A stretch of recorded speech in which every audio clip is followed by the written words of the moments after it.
안녕하세요.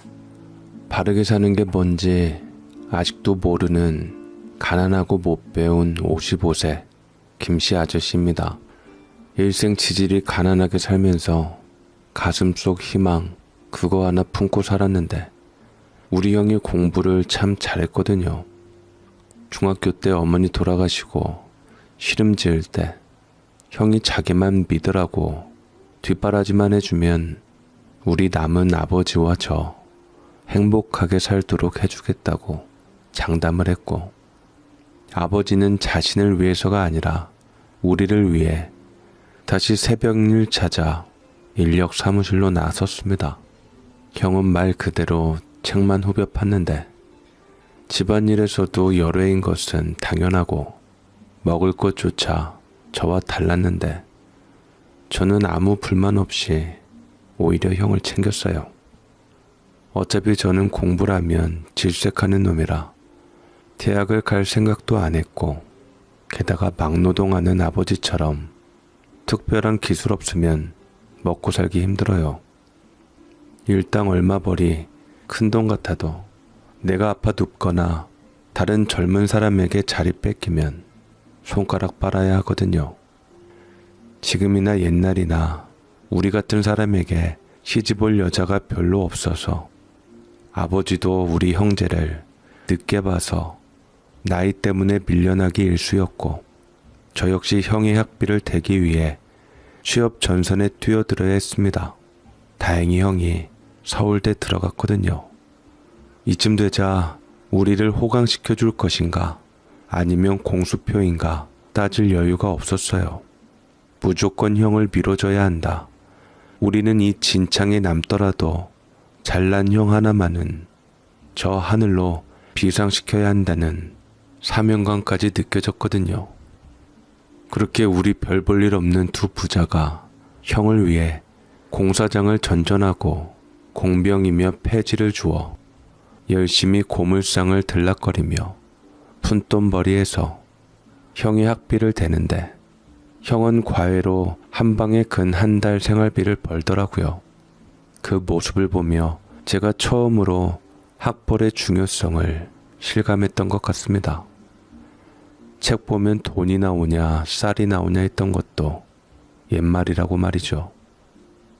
물론 형이 이 돈을 우리에게 내놓은 적은 없는데 아무래도 대학 다니려면 돈도 많이 필요하겠죠.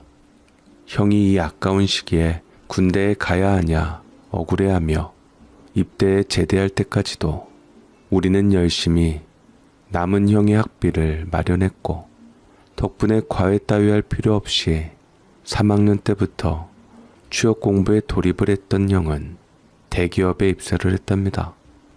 그런데 회사 가까운 곳으로 독립한 형은 이후로 자기가 한 말을 지키지 않았어요. 호강은커녕 아버지 생신이며 어버이날에도 전화 한 통 없었고요. 한 5년 후에 갑자기 결혼한다고 소식 전해서 밖에서 만나 형수될 분 얼굴 보며 식사 한번 한 것이 다예요. 결혼식은 안 할 것이라고 하는데 안 할 리가 없잖아요. 행색을 보니 보통 잘 사는 게 아니던데 결혼식에 우리까지 끼면 대기업 동료 직원들에게나 처가에나 면이 안 서니 그날 형수될 사람 얼굴 한번 보여주는 것으로 끝낸 거예요. 결국 우리가 창피해 소개시켜주고 싶지 않은 거죠. 공부를 못하는 거지 아주 똘추는 아니었던 우리는, 그러나 이제 와서 네가 호강시켜준다며 우리가 뒷바라지한 값 내놔라 안 매달리기로 했습니다. 아들의 형이잖아요.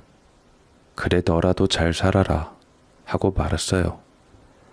뭐 사람들이 진흙에서 핀 연꽃 운운하지만 형은 쓰레기장에서 핀 연꽃 정도 될 텐데 우리 도움보다는 혼자 개척한 거죠 뭐. 막말로 그 우중충한 집구석에서 눈동자 한번 굴리면 우리 널브러진 거 다 보이고, 숨만 쉬어도 아버지나 제 몸에 덕지덕지 붙인 신심파스 냄새 맡아지는데요 뭘. 사실 이 와중에도 한 번을 뒤돌아 괜찮냐 물어보지 않던 형은 몰라서가 아니고 아무 관심이 없었던 거예요. 우리 역시 어렴풋이 버려질 것을 예감하고 있었는지 별로 충격받지도 않았고요. 그저 형만이라도 이 구덩이 벗어나 봉황처럼 우아하고 남들을 호령하며 잘 살기를 바라주었답니다. 원래 저와 아버지는 형 대학 졸업하고부턴 알아서 먹고 살았습니다. 이젠 목돈 들어갈 일이 없어졌으니까요. 가끔씩 삼겹살도 구워 먹고 둘이서 술도 하면서 너도 장가 가야지 덕담 나누면서요. 그러다 제 나이 41, 2년 앞두고 아버지가 일 다니는 공사장 실빗집 아주머니 딸하고 눈이 맞아 결혼을 하였답니다. 참 저도 제가 결혼이란 걸 할 줄은 몰랐는데 말이죠. 같은 없는 처지라 그런가 우리는 서로의 집에서 나는 코리코리한 집 냄새도 그렇게 역하게 느껴지지 않았고 부끄럽지가 않았어요. 평소 말없고 숫기조차 없던 저도 부담이 조금 떨어진 채로 아버지가 시키는 대로 들이대니 장가를 갈 수 있게 되더라고요. 그렇게 딱 아버지가 지금 제 나이인 55세 때 형하고 연이 끊기고 한 7, 8년 지났나 저도 결혼해서 바로 아들놈 낳고 딸도 낳고 저도 아버지가 되며 가정을 일구게 됐는데 아버지가 일을 하시다가 크게 다치시면서 일을 못하게 되었답니다. 병원에서 치료 잘 받아서 걷고 움직일 수는 있지만 영 힘을 못 쓰시는 거죠. 사실 나이로 봐도 어디 가서 일하겠다고 명함 들이밀 수 있는 나이는 아니었고요. 혼자 살게 하려니 마음이 걸려서 집사람에게 아버지 우리가 모시고 살면 안 되겠냐 이야기 꺼내며 또 한동안 시끄러웠죠. 저러다가 아버지 쓰러지시면 어떻게 하냐고 잘 챙겨 먹는다고는 하시는데 아무래도 혼자라 밥도 잘 안 먹히시는 것 같아. 나가서 뭐 사드리면 엄청 잘 드시는데 냉장고에 반찬 보면 가져다 드린 대로 그대로고 물론 당신이 힘들 거 잘 아는데 모시고 살면 안 되냐? 내가 도저히 마음이 안 놓여서. 당신 잘난 형은 아껴뒀다가 국 끓여 먹을래? 잘 산다며.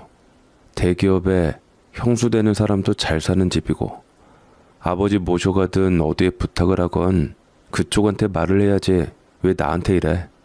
당신이 돈 엄청 잘 버는 것도 아니고 막말로 이 좁은 집서 우리 애들 둘 까질러 놓고 아버지까지 더 얹자고? 양심도 없다. 내가 시아버지 싫어서가 아니야. 근데 좋은 마음으로 효부해야지. 사정 뻔한데 어쩌라고. 이제 여름 되면 푹푹 찌는 집구석서 옷도 맘대로 못 입고 불편할 거 생각하면 벌써부터 숨이 막히는데 일단 그 형님이란 사람한테 연락해봐. 저번에 다치셨을 때도 혼자 왔다 갔다 하고 말이지. 당신만 아들이야? 어떻게 그래? 네 가지 없이 이제 볼일 끝났다고 입 싹 씻고 말이지. 당신이 못하겠으면 번호 줘. 내가 전화할 테니까. 희수가, 내가 진심으로 부탁하는데 형은 그냥 끌어들이지 말자. 내가 싫어. 안 그래도 신세 처량한데 더 초라해질 것 같아서.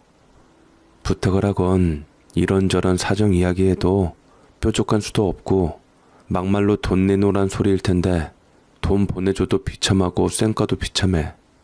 그냥 형은 우리도 우리 식구 아니라고 생각한 지 오래거든. 그냥 내가 당신 힘든 만큼 더 잘할게.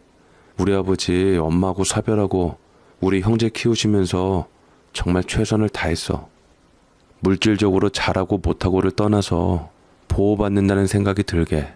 한창 사춘기 머스마 들끼고 엇나갈까봐 여자도 안 끌여드리고 공사장서 일하고 와서도 밤에 당신 목욕은 못해도 우리 교복 손수빨에 입혀가며 지극정성으로. 나는 우리 아버지가 너무 불쌍해. 그렇게 키운 우리 형 혼자 잘 살겠다고 이렇게 돼서 더욱더. 형은 버렸어도 나는 지켜드리고 싶어. 있고 없고를 떠나서. 물론 당신이 정말 우리 아버지가 싫어서라기보단 현실적으로 솟아날 뾰족한 수 없는 형편 때문에 그러는 것도 알고. 당신 안 미워. 정 힘들면 내가 아버지 집에 가서 같이 있어도 되는 거니까. 아무튼 몸까지 안 좋아진 아버지 혼자 있게 하고 싶진 않아 내가. 알아 나도 아버지 좋은 사람인 거. 오죽하면 우리 엄마가 당신 소개해줬겠어. 아들은 아버지 닮는다는데 부성애 하나만큼은 어디다 내놔도 안 뒤진다고. 나도 아버지 좋아. 그런데 이렇게 우리끼리 살다가 어른 낀다는 그게 부담스러워서 그런 거지. 일단 미안해. 됐든 뭐라 해서. 나도 생각 좀 해볼게. 그래 희수가, 내가 그만큼 잘할게. 정말로. 애들도 우리 아버지 좋아하잖아. 같이 살면 불편하지만은 않을 거야. 우리 아버지한테 애들 맡기고 잠깐 낮잠 잘 수도 있고, 아버지도 애들하고 놀면서 시간 때우고, 혼자 계시면 치매까지 온다고 해서 내가 더 그래. 긍정적으로 생각해줘. 나도 장모님께 잘할 테니까. 아니, 당신 업고 다닐게 내가. 알았지? 됐다고. 몸이 미천인 사람이 어쩌려고 날 없는데. 내가 얼마나 나가는데 겁도 없이. 얼마나 나가긴 깃털이지. 우리 숙이는 마음이 후덕하게 살쪄서 그렇지 몸무게로 따지면 한 5kg나 되려나. 당신이 얼마나 날씬한데. 이렇게 말도 안 되는 설레발 팍팍 쳐가며 집사람을 꼬셨죠. 그러나 며칠을 머리 싸매고 간신히 그러자고 한 희숙이는 울 아버지에게 지극정성을 다하고 참 잘했답니다. 화끈한 애거든요. 일단 마음먹으면 찍소리 뒷말 않고 참 멋진 여자죠. 게다가 아버지도 저나 형을 대할 때와는 달리 제법 입을 다정하게 잘 터셨어요. 참 신기한 일이죠. 하긴 그랬으니 울 어머니 꼬셔서 우릴 봤겠죠. 그렇게 합가해서 한 10여 년을 우리하고 사셨네요.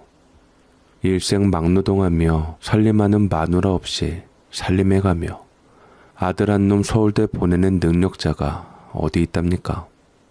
그래서인가 일을 못하게 되자 여기저기 안 아픈 곳이 없으시더니 결국 못난 제 효도도 오래 못 받으시고 살고 가셨어요. 그러니 우리 희숙이가 얼마나 고마워요. 게다가 아이들도 참 고마웠죠.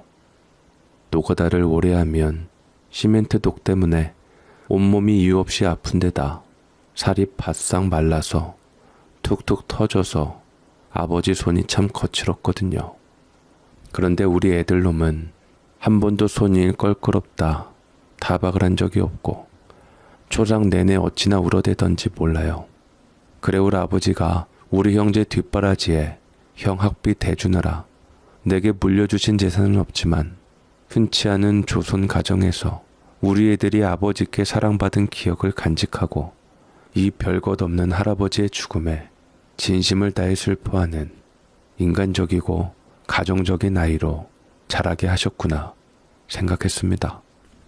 실제로 형은 아버지 아프다고 언제 얼굴이나 비추라고 한 전화는 씹더니 돌아가셨다는 부고 소식에 마지못해 와서 남처럼 절 2번 하더니 바빠서 상주 노릇은 못하니까 알아서 처리하라며 부조금 대신 제게 2천만 원 봉투 주고 가버렸습니다.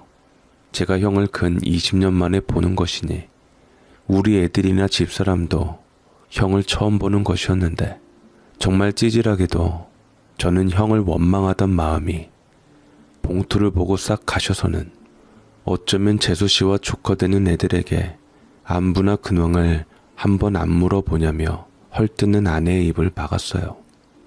올 사람은 별로 없고 부조금도 빤한 처지에 저도 모르게 장례 비용이 걱정이 되었는데 형이 도리했다고 생각했어요. 형은 뭐 예나 지금이나 자기만 중요한 사람이었는데 그렇게 슬퍼하지는 않고 고생했다는 말과 함께 지금 자기 직장 인생의 마지막일지 모를 승진 준비로 바쁘다고 했습니다. 별 볼 일 없는 부모 덕에 번번이 주요직에서 낙방했다면서 나이로 보아 이번에 승진해야 이사 자리까지 올라가지 현재로는 성에 안 찬다는 형님은 당시도 대기업 임원다운 중후함이 넘쳐 흘렀고 운전기사가 가져온 꽃바구니는 장례식장에 제가 맞춘 총 60만 원짜리 꽃장식보다 훌륭해 보였습니다. 그러니 미안하지만 네가 상주로 이름 올리고 식을 진행하라는 형님 말에 제가 알겠다고 하고 얼른 보냈던 건 물론 봉투 액수에 감동해서만은 아니었습니다. 참으로 순간적으로 너무 많은 생각이 밀려드는 동시에 아무 생각도 나지 않아서이기도 했는데, 일단 한부모에게서 나온 형과 제 처지가 너무 극명하게 차이가 나는 걸 직접 보니 자괴감, 열등감, 그와 동시에 자랑스러움도 있었고요. 내 가족 소개조차 건성으로 넘기는 형님을 보며 서운하다가도 원래 그런 사람인데 뭐 포기하는 마음하며, 아버지 돌아가셨는데 안 슬프냐 묻기에는 우리 둘 다 나이가 들어 혼자 울지언정 어린애처럼 사람들 앞에서 눈물을 보일 놈들은 아니었잖아요. 무엇보다 이 수많은 갈팡질팡한 생각들도 곧 이곳이 어딘가를 인지하는 순간 잊혀졌어요. 아버지가 돌아가셨다. 이 현실을 깨닫는 순간 바빠서 가야 한다는 형님을 붙들고 투닥거릴 게 아니라 돈까지 두둑하게 받은 이상 내가 상주가 되어 최고로 싸구려로 부탁한 수이며 꽃장식도 조금 비싼 걸로 하고 조문객들에게 내기로 한 음식도 가짓수 늘리고 양껏 해드려야지 생각이 들었거든요. 어차피 우리 형 놓아줬으니까요. 마지막으로 이렇게 성의 보여주니 고맙지요.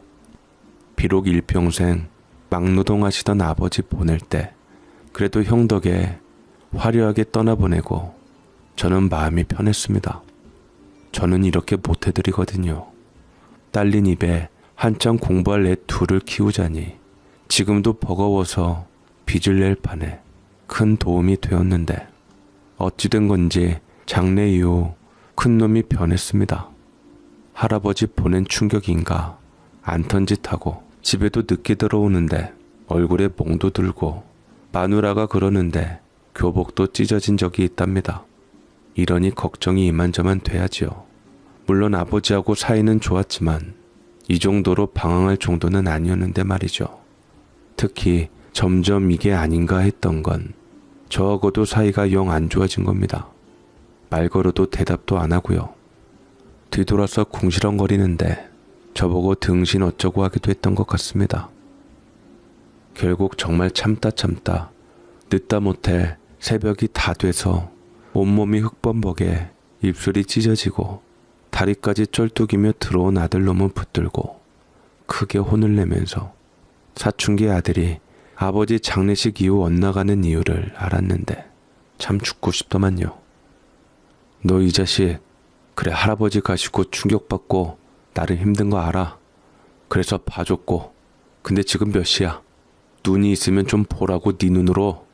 새벽 2시까지 어디서 뭐하고 있었길래 꼬라지가 이래? 너 요즘 싸움하고 다니냐? 왜 있잖아, 너처럼 비실비실한 놈도 나쁜 놈들 패거리에 껴서 냅다 물주먹 날리고 뭐라도 된 듯이 뭣도 모르는 놈들이 그런다더만. 가만히 좀 냅둬요. 아무것도 모르면서. 뭐야? 아니 근데 이 자식이 죽어도 반성이라고는 않네. 어차피 오늘 자기는 틀렸고 툭 터놓고 말이나 해보자. 너 나한테 왜 그냐 정말. 야, 너는 엄마 아빠 다 있지? 나는 임마 이제 엄마의 아빠까지 없는 고아 됐어. 그런데 너 이 자식 우리 아버지 장례식 내내 울고불고 하더니 감히 네가 나한테 이럴 수가 있어? 어? 하던 방황도 멈출 땐데 생전 안턴 짓 핑핑하고. 이게 뭐야? 하루가 멀다 하고 어디 터져오고 옷은 어디서 뒹굴었나 흑천지에. 입 다물고 물어도 대답도 않고. 왜? 할아버지 그리워서 따라가려고 그래? 왜 그러냐고 정말. 그리워? 그딴 할아버지도 지긋지긋하고 아빠도 싫고 우리 식구들 다 칵 뒤져버렸으면 좋겠어. 어차피 우리 다 뒤져도 아무도 신경 안 써. 파리 같은 존재잖아. 사람으로 태어난 거 하나로 사람인 척하고 살지만 할아버지처럼 나 같은 거 죽어도 아무도 슬퍼 않고 벌레 새끼들 알아서 박멸됐구나 다들 좋아라 할걸? 그러니까 엄마도 죽고 아빠도 죽고 성희도도 죽어. 왜? 겁나? 그럼 내가 해줄까? 다 없애고 나도 따라가면 돼. 김성철, 너 그 입 안 다물어? 오냐오냐 하니까 이게 밑도 끝도 없이 기어오르네. 그딴 말은 어디서 배워가지고 이리 안 와? 대체 이 자식이 뭐가 되려고? 그니까 왜 건드리냐고 나를. 아들놈은 이렇게 소리를 지르며 방으로 도망을 치려다가 마누라에게 뒷목을 탁 잡혔는데 갑자기 아야야 비명을 지르며 풀썩 엎어졌고 깜짝 놀라 어디 다쳤냐 하며 몸을 훑어보려는 마누라가 옷을 들춰보려고 하자 필사적으로 막는다고 막는데 또 손에 힘이 안 들어가는지 혼자서 아파했어요. 그러자 마누라가 큰놈 손목을 잡아서 팔을 걷는데 저는 처음에 이놈이 문신한 줄 알았습니다. 불량 청소년들 지 몸을 도화지 삼아 그림 그려대잖아요. 그런데 그게 아니라 멍이더라고요. 성철이 이놈은 이 와중에 이걸 들킨 것이 억울한지 여전히 씩씩대는데 혼자 이렇게는 못합니다. 아무리 돕게도 혼자서 몸 앞판부터 등판 거기다 다리까지 성한 구석에 하나 없도록 이렇게 내 몸을 뒹굴리지는 못해요. 결국 뉴스에서나 보던 친구들에게 괴롭힘 당하는 애가 내 아들이란 건데 울 성철이는 이런 일을 당할 이유도 기미도 없이 밟던 애거든요. 갑자기 왜 그런가 맥이 탁 풀리는데 집사람이 다독거리면서 꼬치꼬치 애에게 무슨 일이냐 말해봐라 하니 성철이가 오열을 하면서 이야기를 하는데 그러니까 같은 반 어떤 애가 자기네 아버지 병원서 할아버지 장례를 치러진다는 소리를 듣고서는 친구들하고 구경 왔답니다. 영정사진 속에 후줄근한 울 아버지의 조문객들 하며 상주라고 나선 저도 역시 막노동하는 놈이라 꼬질꼬질하니 지들끼리 흉을 봤나 봐요. 그렇게 성철이 저 자식이 티가 없어서 좀 사는 평범한 집 앤 줄 알았는데 우릴 속였다. 저렇게 애미애비 촌티 줄줄 날 줄 몰랐고 조문객도 하나같이 거지 같고 너네가 병원을 한순간에 거지 소굴로 만들었네 어쩌네. 그 의사 아버지도 내한테 잘 보이려고 욕을 하다가 그만 지들도 필 받아버린 겁니다. 초상 끝나자마자 자기 책상에 저기서 뒹굴고 서랍에 쓰레기가 가득해서 뭐라고 한 소리 했다가 누군지 제대로 짚지도 못하면서 반 친구 모두 다 싸잡아 성질을 내내며 맞고 그날부터 공인 샌드백이 됐답니다. 아니 그런 일이 있었으면 말을 하지 왜 혼자서. 말하면 뭐 걔들 이길 수 있어? 걔네 아빠 의사고 나머지 애들 그래도 나름 산다는 애들이야. 저기 할머니 할아버지가 건물 있다는 애도 있고 그런데 공사장에서 일하는 아빠가 뭐래? 그 사람들을 상대로? 왜 똥 가져다 뿌리려고? 겨우 공사장 일용직이면서 그거밖에 더 하냐고. 그래도 그놈들이 이유도 안 되는 걸로 널 후드려 팼다는데 애비인 내가 아무 소리도 못해? 내 새끼한테 왜 그러냐 한 소리는 해야지. 내가 내일 당장이라도 가서 이놈들을 요절을 낼 테니까 걱정 마. 오기만 해봐. 나 진짜 옥상에서 확 해버릴 거니까. 그놈들 아빠 안 무서워해. 아빠 같은 사람은 지들이 후들겨 까도 지네 부모가 돈 봉투 주면 예예 하고 굽신거리는 놈이라. 걔들 나보고 거지 손자라고 했단 말이야. 그러니까 나도 거지 자식이야. 우리 할아버지부터 시커멓고 주름 자글자글하고 막노동하면서 자식도 막노동꾼인 우리한텐 절대로 미안해하지도 않고 반성도 안 해. 야, 무슨 막노동꾼이 거지야. 그냥 내일 하는 거지. 그리고 우리 막노동꾼 집안 아니야. 네 큰아버지 대기업 임원이야 임마. 할아버지 장례식 때 봤잖아.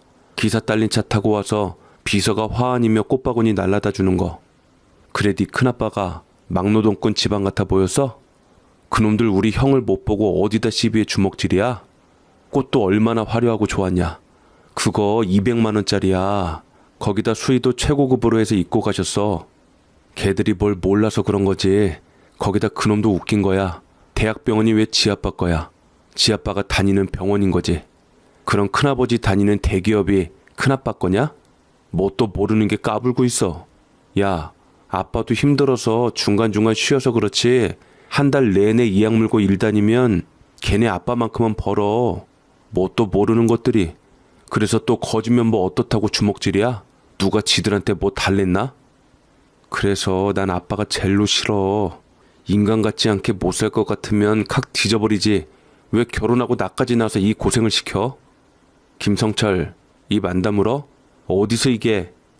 엄마 이야기는 빼니까 본인한테는 잘못 없는 줄 아나 봐? 엄마도 똑같아. 공사장 따라다니는 주제에 시집이 웬 말이냐고. 없는 주제에 할 건 다 하려고 하고. 그러면 양심적으로 애는 낳지 말든가. 주제도 모르는 두 사람 때문에 나만 이렇게 두들겨 맞고. 뭐야? 이 자식이? 눈을 까 뒤집으며 우리 속을 마구 헤집는 성철이 놈의 말에 그만 흥분한 집사람이 참지 못하고 따귀를 때렸고, 때린 사람이나 그걸 본 저나 맞는 아이나 다들 놀라 어안이 벙벙한 상태에서 애가 마지막 발악을 하더만요. 구구절절 나를 원망하는 말이었는데 사실 틀린 말이 하나도 없었어요. 그래 결국 형님 이야기인데 아버지와 제가 그렇게 없는 집서 개천 욕만 들어 놓은 결과가 뭐냐. 태어나 생전 처음 본 큰아버지란 사람은 봉투 하나 던져주는 걸로 의무 다한 것처럼 고개 빳빳이 들고 가고, 봉투 받아든 나는 그것이면 됐다는 듯이 배웅까지 하지 않았냐. 그러니 거지 새낀 거다. 네 가지가 있건 말건 돈이면 다 되는 세상에 차라리 그런 큰아버지 자식으로 태어난 게 행복하지. 죽어라 힘든 일 하면서 도리 지켰답시고 혼자 뿌듯해하는 우리가 도른 것들이랍니다. 주제에 큰아버지 만든 것 같아서 좋냐고. 자식은 자기처럼 막노동 꿈나무에 있는 집 자식에게 벌써부터 무시당하는데 그런 형한테 내지르지도 못하고 못 배워 무식한 눈치조차 없이 이런 환경 물려주고 말 곱게 안 한다고 뺨까지 때리냐. 무슨 권리로 나한테 이러냐 대드는데 기가 막히면서도 해줄 것이 없어서 미안했어요. 당장 아이의 얼룩덜룩한 몸이 내가 잘못 산 증거 같아서 내가 내일 학교 가서 그놈들 혼내줄 거고 다시는 그러지 못하게 해주겠다고 하니 코웃음을 치더만요. 나 같은 거지 아저씨는 걔네들이 안 무서워하니 맞지나 말랍디다. 그래도 제가 막노동으로 다져진 놈인데 성철이처럼 맞기만 하겠습니까? 이 가난한 집구석에서 주제 모르고 형 뒤치다거리나 하던 나 때문에 맞았으니 제가 책임지고 애를 지켜야 할 것 같아서 다음날 오전 일만 하고서 애들 학교 끝날 시간에 학교를 찾아갔죠. 그런데 요즘 애들 무섭더만요. 상갓집에서 봤는지 내가 성철이 아빠라고 하기도 전에 알아본 애들이 그 두목격 되는 애한테 이름 모양인지 아저씨 이리로 오시래요 해서 갔더니만 한 100명 정도 되는 애들이 높은 곳에 있고 나머지는 저를 우르르 둘러싸는데 덩치들이 저만하거나 더 크고 얼마나 싸늘한지 저도 겁이 좀 나더만요. 꼭 우리 형처럼 인정머리란 없이 생긴 얼굴, 말꼬마고 모범생처럼 보이는 애한테 너 그러면 안 된다. 네 아버지가 의사라며 아버지 닮지는 못할 망정 가난하단 이유로 친구를 거지니 뭐니 하며 때리냐고 혼을 내니 피식 웃으며 침을 탁 뱉는데 불량기도 최고였어요. 왜요? 내가 틀린 말 했어요? 사실이잖아. 성철이 거지같이 사는 거. 그 영정사진만 봐도 답 나오더만. 시커멓게 탄 얼굴에 잠바떼기 걸치고 꽃도 신용만 하고 수의도 젤로 싸구려로 하고. 그게 거지지 뭐. 우리 할아버지 돌아가셨을 때는 입구부터 화환이 주르륵 줄 서 있었는데 아저씨 아버지도 그렇고 아저씨도 막노동한다며요. 그러니 성철이도 미래 막노동꾼이지 뭐. 미리 좀 단련시켜준 거예요. 어디 감히 나하고 같은 학교를 다녀. 나갈 길이 다른데. 막말로 지가 거지보다 나아?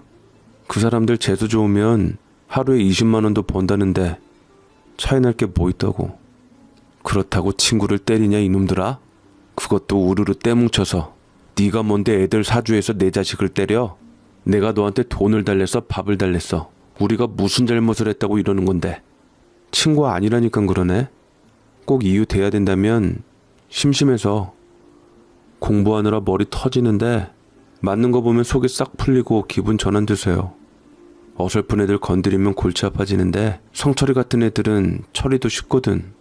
아저씨도 막말로 우리 아빠 의사라니까 치료비라도 받아내려고 찾아온 거 아니야. 가서 받아요. 우리 아빠가 아마 챙겨줄 거예요. 몸이 미천인 집안에서 몸 다쳤다 하면 두둑하게 주실 거예요 아마. 아저씨 같은 사람들 일하기 싫어서 일부러 다치고 치료비 보상받고 다 나았는데도 퇴원 안 하려고 엄청 뻗댄다면서요. 무식하고 양심도 없이 동량의 도가 텄다고 그러던데 그거 노리고 온 거 아니냐고요. 가서 두둑히 받고 여긴 오지 마세요. 됐죠? 가요 아재. 혁진이 보통 이렇게 상대 안 해주는데 논한 줄이나 알고. 그래도 용기가 가상하네. 물론 그 대가는 아들내미가 치러야 하겠지만. 그러니까 다신 오지 마. 꼬락서니 하곤.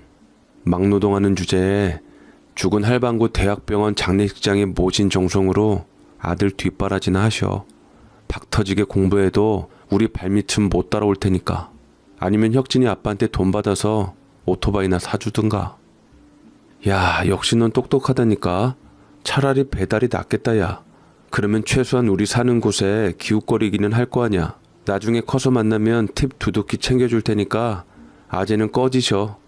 어른이라고 안 봐줘요 우린. 법은 우리 편인 거 알죠? 법이 누구 편이건 나는 모르고 사과받기 전엔 못 가겠다. 어쩔 건데. 친구 하나 여럿이서 떡으로 만들어 놓고선 뭐가 그렇게 당당하다고 끝까지 잘난 척이야 이것들아. 세상이 돈이면 다 되는 줄 알아 이것들아. 나는 돈 필요 없고 사과받을 거야. 사과해. 내 아들한테. 그리고 나한테. 이렇게 말이 안 통한다니까. 무식해서 그래. 가난해서 배울 틈이 없는 거야. 어차피 아저씨 같은 사람은 우리가 던져주는 돈이나 받아 사는 인생 아니야? 물론 아저씨 자식인 성철이도 억울해 봐요. 이렇게 된 거 내가 목돈 챙기게 해줄게. 기대해. 그렇게 저도 맞았습니다. 이제 고등학생인 놈들이 뭐 그렇게 힘이 센가. 우리 성철이 도와주려고 왔다가 제가 이렇게 속수무책으로 얻어맞으면 더 우습게 여길 것 같아서 간신히 한 놈 잡아서 때리려고 하면 나머지가 득달같이 달려들어 빼내가니 속수무책으로 맞았고요. 적당히 후들겨 맞는데 그놈이 일어나서 가니 서서히 한 놈 두 놈 그 녀석을 따라가더라고요. 그러니 그놈이 말 한마디 않고 애들을 조종하고 다니는 거죠. 그렇게 간신히 몸을 추스리고 집에 오니 성철이는 아직 집에 오지 않아서 불안불안하더니만 저한테 그러고 어디로 갔나 했더니만 성철이한테 갔나 봅니다. 어제보다 더 만신창이가 돼가지고 와서는 자기 아빠가 니네 거지 같은 아빠한테 치료비 물어줄 건데 내가 더 부자로 만들어줄게 하고서 또 애들 시켜 그랬답니다. 성철이 놈은 악을 바락바락 쓰면서 힘도 백도 없는 주제에 왜 학교로 와서 그것들을 도발했냐. 아마 저것들이 나 죽을 때까지 따라올 거라고 울부짖는데 돌아가신 아버지 모욕당한 것도 못 참겠던 저는 바로 담임선생에게 전화를 걸어서 우리 성철이 일주일만 병가 처리해 주세요 하고는 마누라에게 애들 데리고 친정가 있으라고 했습니다. 성철이는 제가 꼴도 보기 싫은지 말이 나오자마자 집을 나갔고 집사람은 불안한지 안 가려고 버텼다가 제가 눈이 횟가닥한 거 보고 따라 나갔고요. 여기저기서 주제 어쩌고 하는 것에 질린 저는 이미 의사 아빠백 믿고 저를 지네 집에서 부리는 사람 취급을 하는 저놈을 이길 수가 없단 걸 알았습니다. 상철이 놈이 왜 큰아버지 뒷바라지 하느라 너는 여지껏 막노동이나 하냐. 원망한 것도 이 때문일 거고요. 심지어 성철이 일을 모를 리가 없는 선생이 병가 낸단 말에 무슨 일이냐 묻지 않고 그렇게 하겠다는 대답을 듣고 눈치 깠습니다. 이 세상은 저와 아들 편이 하나 없다는 걸요. 경찰도 아마 돈 없고 무식한 막노동꾼인 제가 어린 학생들을 위협한 걸로 보겠죠. 그래서 무식한 내가 할 수 있는 복수를 하기로 마음먹었어요. 내가 어떻게 되건 상관없습니다. 저는 놈들이 다시는 내 아들을 못 건드리게만 하면 됩니다. 돈 없이 아주 치욕적이고 죽는 날까지 내 아들 이름만 나와도 오금이 저리게 만들 계책은 오로지 무식하고 못 배워먹은 저 같은 사람만이 할 수 있거든요. 그래서 저는 오후 늦게 제가 일하던 공사장 간이화장실서 썩어가는 동료들의 분변을 양동이 가득 담아 어제 제가 두들겨 맞던 곳으로 갔습니다. 어제 보니 방죽처럼 그 주동자 놈이 위치한 곳 위에 한층 더 높은 곳이 있었거든요. 거기 숨어 있다가 근 20명쯤 되는 놈들이 시시덕거릴 때 그걸 골고루 뿌렸습니다. 비록 삭신이 쑤시고 얼굴 여기저기 붓고 멍투성이라 우순이 입술이 도로 터져 피가 흘러나오고 우순이 욱신거렸지만 어제까지 뭐나 된 듯이 설치던 것들이 비명을 지르며 혼비백산하는 걸 보니 웃음을 멈출 수 없었고 입가에 피까지 흘려가며 웃는 저를 본 애들은 덤벼들 용기도 못 내고 그 자리에서 옷을 집어던지고 손에 묻은 냄새를 맡고 죽는다고 방방 뛰고 난리가 났답니다. 이놈들아, 어린 것들이 못된 것만 배워서 뭐? 나 같은 사람은 니네가 싼 똥 먹고 산다고? 그 전에 우리 똥부터 먹어봐라. 맛이 어떤가? 양반상놈 없어진 지가 언젠데 돈으로 사람을 갈러? 어린 것들이. 너네야말로 돈 지켜야겠지만 나는 무식하고 가난해서 겁날 게 없어 이놈들아. 억울하면 고소해. 내줄 돈은 없고 몸으로 때우면 그만이야. 요놈들아. 그놈들은 저를 보고 이를 갈면서도 제 몸에 묻은 더러운 것을 보며 정신을 못 차리며 울고 불고 수도가로 뛰어가는데 쫙쫙 바가지로 한 놈 두 놈 조준하며 심혈을 기울여 쫙쫙 끼얹어서 거의 대부분이 맞았고요. 준비해온 물로 양동이 싹 헹궈서 남은 한 방울까지 놈들의 뒷공무니에 투척한 저는 그 길로 경찰서 가서 자수를 했습니다. 예상대로 만신창이인 제 얼굴을 보고도 어른이 돼서 학생들한테 그런 짓거리를 하냐 경찰은 제 편이 아니었고 이후로 애들에게 소식을 들은 부모들이 경찰에 신고를 하여 제가 자수했다는 소리에 득달같이 들이닥치어서 멱살 잡고 난리도 아니었지만 저는 우리 아들 이야기는 안 하고 그냥 제가 맞았다고만 했어요. 못난 애비로 미안했던 저는 아들 성철이까지 끌어들이긴 싫었거든요. 그러나 결국 집사람이 알게 되었고 네 아버지가 그것들에 똥을 뿌렸단다 소리를 듣고 달려온 성철이는 쫓아와서 저를 말없이 바라보기만 했어요. 그러니 얼마나 다행입니까? 그전엔 절 쳐다도 안 보던 애가 저는 이것으로 좋겠습니다. 저는 당분간 나 없어도 애들 잘 데리고 있어라. 집사람에게 당부를 했고 결국 제가 성철이 지키려고 일을 벌인 거란 집사람이 여기저기에 글을 올렸어요. 우리 아들 맞은 상처더라고요.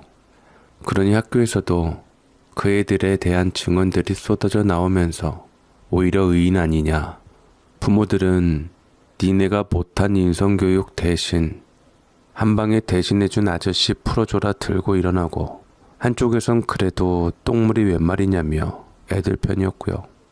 그 와중에 형님이 알게 되어서 저도 제법 괜찮은 변호사를 선임하고 저도 일이 생기기 전에 애들에게 맞았고 애들이 아무도 건드리지 못한 독종이란 것이 밝혀졌어요.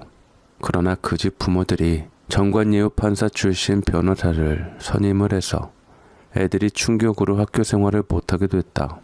인근 옆 학교에까지 놀림거리가 되어서 한국에서 생활이 불가능할 정도라고 어필을 하여 결국 저는 2년 실형을 살게 되었답니다. 그러나 저는 그놈들이 학교에 안 나온다는 소식에 그저 만족스러웠습니다. 이제 누구도 내 아들을 건드리질 못할 겁니다. 애들 사이에 이제 그 아버지 잡혀갔으니 그 엄마가 그럴 것이다 소문이 파다하게 퍼져서 못 건드리는 동시에 부럽다는 애들도 나오고요. 동시에 그 아저씨가 처음에는 곱게 사과받으러 갔는데 걔네들이 반성 하나 없이 일가족을 다 까내리고 아저씨도 패고 성철이마저 패러 갔다더라. 그러니 똥물 아니라 다른 거 뒤집어 써도 할 말 없다고. 돈 좀 있다고 설치는 애들 잡으려면 먼저 그 부모를 잡아야 되지 않냐며 부모 신상이 퍼져서 장사하는 집은 불매하고 그 두목격인 애는 아버지 대학병원 게시판에 불이 나서 사과문도 올리고 있었죠. 아무튼 면회온 마누라 말 들으니 성철이는 맘 잡고 공부하고 있답니다. 우리 형님이 다른 건 몰라도 조카 학비는 지원하겠다고 나섰는데 돌아가신 아버지까지 욕먹은 걸 알고 본인이 무심했다고 느낀 거죠. 아무튼 그놈들 한 달 후인가 학교 나와서 애들한테 완전 업신여김 당하고 자존심 상해서 돈이 별로 없는 놈들은 지방으로 가고 돈 좀 있는 놈들은 외국으로 유학 갔답니다. 이놈들이 지나만 가도 애들이 코를 막으며 냄새난다고 수군거리니 혼자는 겁나니 보란듯이 20명이 뭉쳐다니는데 이게 오히려 안 먹히고 비웃음거리가 되어버린 거죠. 아내가 송철이가 면회 오고 싶어 하는데 다음에 데리고 올까 하길래 좋은 곳 아니니 나가서 보자 했죠. 제가 별로 잘한 일은 없지만 어쨌든 그 대단한 빽 있는 세상, 무서울 것 없는 놈들에게서 내 아들은 지켜내서 잠도 잘 자고 밥도 잘 먹고 거기에 목공 기술까지 배워서 나왔어요. 살살 기술 익혀서 막노동 말고 공방이나 목공 예가나 해보려고요. 제 마음이 전해졌는지 아들놈이 성적이 쑥쑥 올라서 서울로 대학 다니게 되었는데 그렇게 2년 후 아들이 이 못나고 무식한 아버지 출소날 두부 들고 왔어요. 죄송하다는 말은 없이 그저 저와 눈 마주치면서 앞으로 제가 잘할게요 하는데 그거면 된 거죠 뭐.